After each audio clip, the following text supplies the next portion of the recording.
अस्सलाम वालेकुम and welcome to my YouTube channel Study Station. उम्मीद करता हूँ कि आप सब लोग खैर आफियत से होंगे और दुआ गो हूँ कि अल्लाह ताला आप सब लोगों को अपनी हिफ्ज़ो अमान में रखे। Dear subscribers, today is our last video from American literature. जिस तरह आपको पता है कि हम एक सब्जेक्ट डिस्कस कर रहे थे जो कि अमेरिकन लिटरेचर है, और अमेरिकन लिटरेचर के अंदर जितना भी सिलेबस हमने कवर करना था वो कर लिया है, and today is our last video. और ये आज हमारी लास्ट वीडियो। और इस वीडियो के अंदर जो हम अपना लास्ट नॉवल डिस्कस कर रहे थे, फेयरवेल टू आर्म्स, उसकी लास्ट वीडियो जिसके अंदर हम उसकी डिटेल्ड समरी को डिस्कस करेंगे। इस नॉवल के रिलेटेड जो बाकी चीजें थी about the novelist Ernest Hemingway, उसको हमने डिस्कस कर लिया था। एंड सेकेंड वीडियो के अंदर हमने अबाउट द नॉवल, नॉवल के रिलेटेड जितनी भी चीजें थी जो आपकी स्टोरी के लिए बेनिफिशियल हो सकती है, उन तमाम चीजों को हमने अपनी सेकेंड वीडियो के अंदर डिस्कस किया।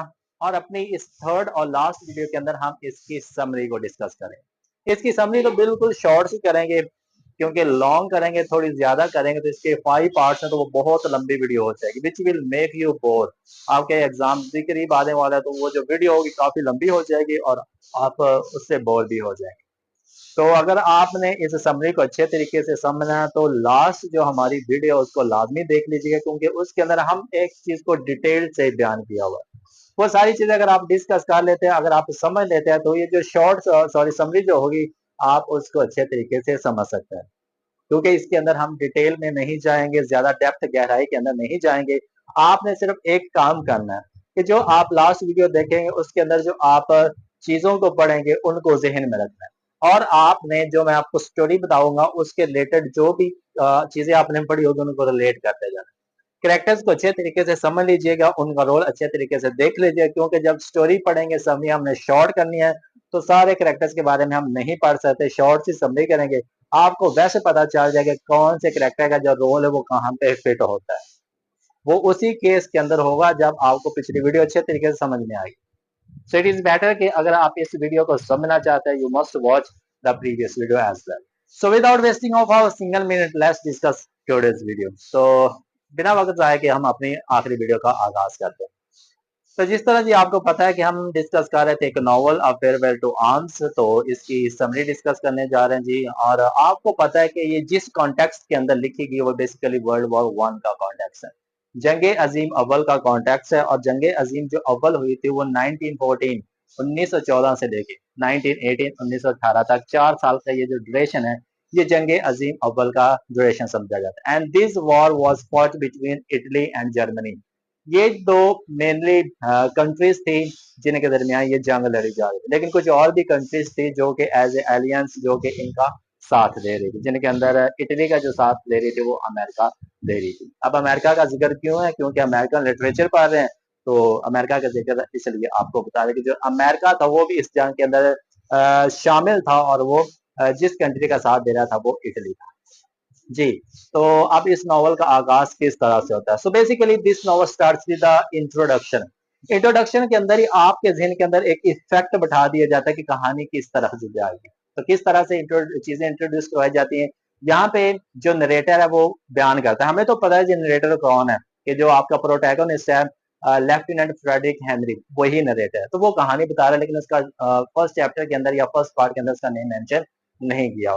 तो नरेटर नरेट करता है कि गर्मियों का मौसम है, गर्मियों के मौसम में हम अपने इलाकों में बैठे होते हैं, अपने घरों में बैठे होते हैं, तो बाहर से सड़कों के ऊपर ना देयर वर ट्रूप्स, ट्रूप्स कहते हैं फौजियों का एक दस्ता, फौजियों का एक ग्रुप, उनके ना चलने की आवाज आती थी। गर्मियों का मौसम था, सिपाहियों के फौजियों के चलने की आवाज आती थी सड़कों के ऊपर। जब वो चलते थे तो उनके ना पाँव से ना मिट्टी ऊपर उठती थी। इतनी तेज चलते थे, इतनी स्पीड से चलते थे कि जहां जहां से चलते नीचे से ना मिट्टी ऊपर उठती थी, और वो जो मिट्टी गिरती थी वो दरख्तों के पत्तों के ऊपर गिरती थी, जिसकी वजह से दरख्त जो पत्ते थे ना वो डर्टी हो जाते थे, गंदे हो जाते थे। तो ये ना एक सिंबलाइज करके चीज बताएगी कि नेचर को किस तरह से पोल्यूट किया जाता है। मीन्स के दिन ऐसे चल रहे थे, साल ऐसे चल रहे थे कि सिर्फ इंसान ही उससे इफेक्ट नहीं हो रहे थे, नेचर के ऊपर भी उस चीज का इफेक्ट नजर आ रहा था। तो इस तरह का एक सीन उन्होंने क्रिएट किया हुआ है। समर के बाद आता है जी ऑटम। ऑटम के अंदर बारिशें बहुत ज्यादा होती हैं, हर एक चीज वेट हो जाती है बारिशों की वजह से। जिस इलाके में ये लोग रह रहे होते हैं वहां पे एक बीमारी आ जाती है जिसको कॉलेरा कहते हैं। कॉलेरा की बीमारी हर तरफ फैल जाती है और हर तरफ बीमारी फैलने की वजह से वहां पे 7,000 पीपल 7,000 लोगों की मौत हो जाती है। और जब 7,000 लोगों की मौत हो जाती है तो इन 7,000 के साथ उन्होंने एक वर्ड लगाया हुआ है, ओनली, ओनली 7,000 पीपल।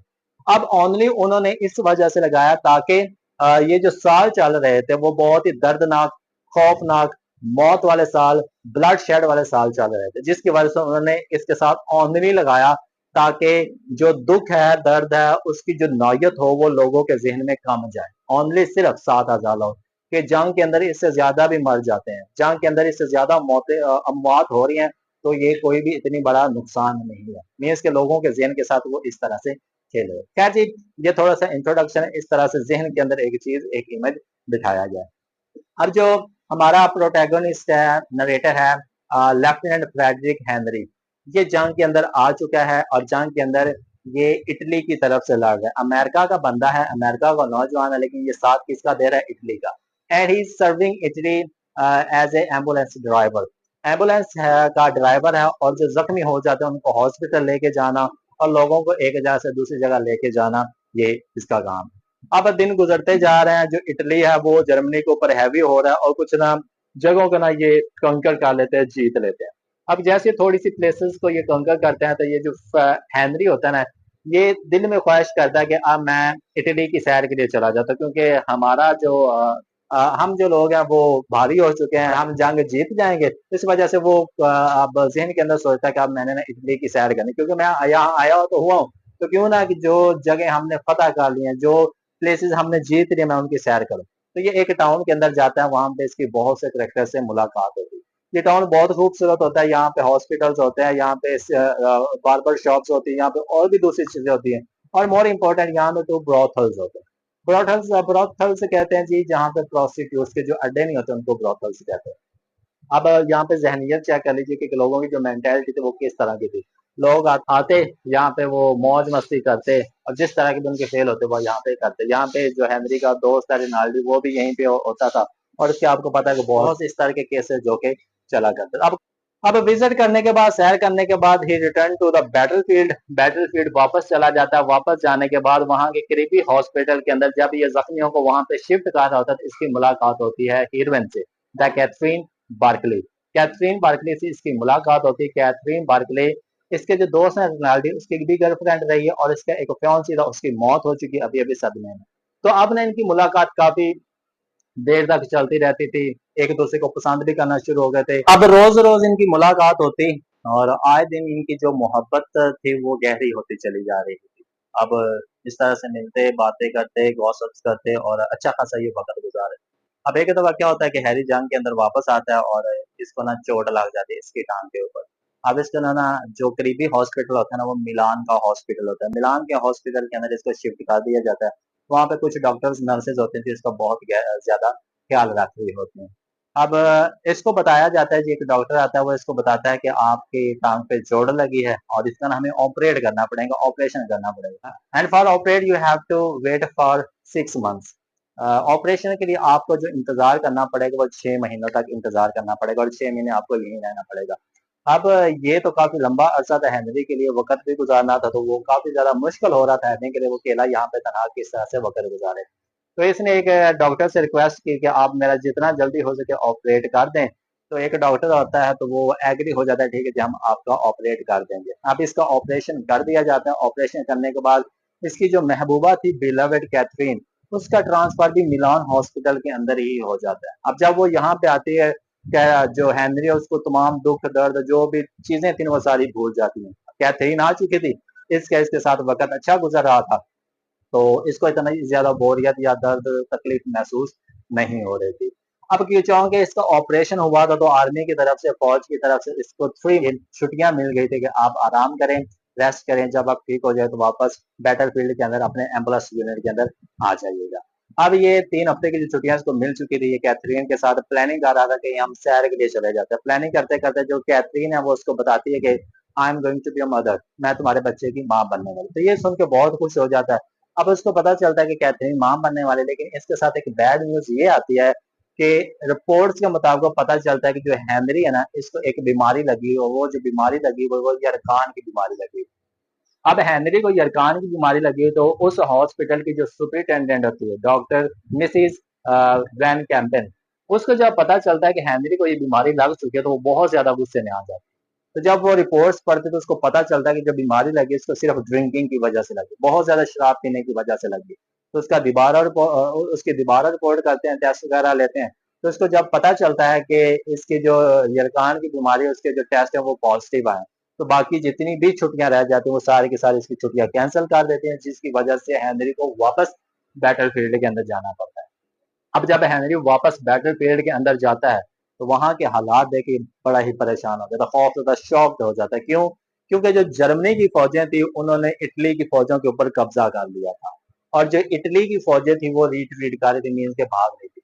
जर्मनी की फौज, जर्मनी के लोग इटली के लोगों पे भारी हो चुके थे। जो जो प्लेसेस इन्होंने कंकर की थी, जीती थी, उन्हीं प्लेसेस के ऊपर अब जर्मनी का कब्जा हो चुका था। जर्मनी आगे बढ़ रहा था और इटली जो थे वो रिट्रीट कर रहा था, अपनी जगह से भाग रहे थे, लोग खौफ ज़दा थे, लोग सुसाइड कर रहे थे, लोग अपनी जाने ले रहे थे, खुदकुशी कर रहे थे, लोग अपनी जाने बचाने के लिए खुद को दूसरी फौजों के हवाले कर रहे थे। जब हेनरी को पता चला कि इस तरह की सिचुएशन है, तो हेनरी ने भी रिट्रीट करना शुरू कर दिया। जितने भी सोल्जर्स थे, ट्रूप्स थे, लोग थे, एम्बुलेंसेस थी, जितने भी लोग थे, सबको जब पता चला कि अब हमारा बस नहीं चल सकता, अब हम हार जाएंगे, तो हर एक बंदे ने रिट्रीट करना शुरू कर दिया, वापस जाना शुरू कर दिया। जितने भी एम्बुलेंसेस थे, जितने भी दूसरी वैगन थी, सारे लोग वापस जाना शुरू कर दिया। जितने भी सर्जन थे वो जैसे जैसे सफर करते गए, सफर करते करते जिसको जहां से रास्ता मिलता वहां से वो निकल जाता। अब हर एक बंदे के जो रास्ते थे वो अलग अलग हो रहे थे, हर एक बंदा दूसरे बंदे से जुदा हो रहा था। जिस रास्ते पे हेनरी चल रहा था, वो बारिश की वजह से उस रोड के ऊपर कीचड़ बहुत ज्यादा होता है, जिसकी वजह से जो उनकी गाड़ियां होती है वो उस कीचड़ के अंदर फंस जाती है। अब हर एक बंदा गाड़ी से उतरता है, धक्के धक्के लगाता है कि उसको उस कीचड़ से निकाला जाए। तो हेनरी कुछ लोगों से हेल्प मांगता है कि आप अपनी गाड़ियों से उतर के हमारी गाड़ियों को भी धक्का लगाए, ताकि हम भी सेफ एंड साउंड किसी जगह पे पहुंच सके। तो लोग उसकी मदद नहीं करते, हेनरी अपना पिस्टल निकालता है, उन लोगों को गोलियां मार देता है और वहां से चला जाता है। अब ये यहाँ से फरार हो जाता है। दो चीजें होती है, एक तो ये अपने बंदे मार रहा है, और दूसरा क्योंकि ये जंग से भागा हुआ होता है, जिसकी वजह से पुलिस ने इसको गिरफ्तार कर लिया। अब पुलिस के चुंगल से तो हेनरी किसी ना किसी तरीके से भाग जाता है। अब भागा जा रहा है, इसके पीछा पीछा किया जा रहा है, पुलिस पीछा कर रही है, क्योंकि इसने बंदे भी मारे, तो जंग से ही भागा हुआ था। तो ये भागा जा रहा है, ये एक ट्रेन पे बैठता है, जो ट्रेन मिलान की तरफ जाती है। अब मिलान में चूंकि कैथरीन थी, इसने प्लानिंग की हुई थी, मेरे लिए तो अब जंग खत्म हो गई है, मेरे लिए वो खून खराबा तो खत्म हो गया, अब मेरी जिंदगी के जीने का सिर्फ एक ही सहारा, और वो कैथरीन है। मिलान हॉस्पिटल के अंदर जाता है, इसकी मुलाकात एक बार्बर शॉप बार टेंडर पे होती है, वहां पे कैथरीन आती है। कैथरीन को लेके प्लान करता है कि अब हम यहाँ नहीं रुकेंगे। सो दे प्लान कि अब हम स्विट्जरलैंड चले जाएंगे।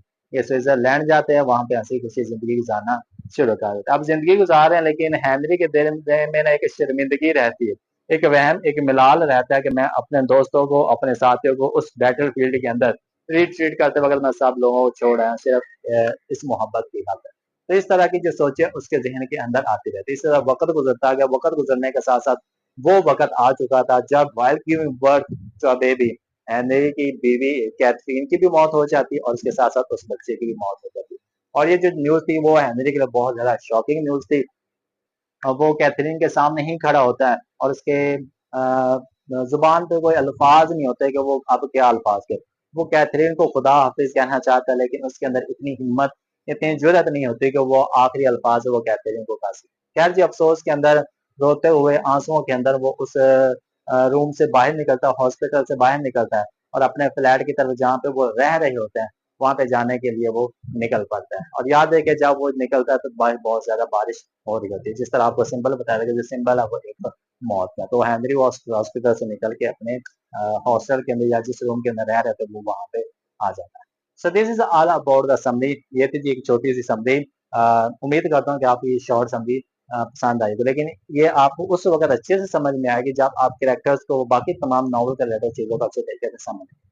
थैंक यू सो मच जी, आप लोगों का बहुत शुक्रिया, जज़ाकल्लाह। अल्लाह ताला आप सब लोगों को अपनी हिफ्ज़ अमान में रखे। अमेरिकन लिटरेचर के अंदर ये आपके 2 ड्रामास और एक नॉवल था, जो कि हमने तीनों को तीनों डिस्कस कर दिए। Thank you so much. Have a nice day to all of you.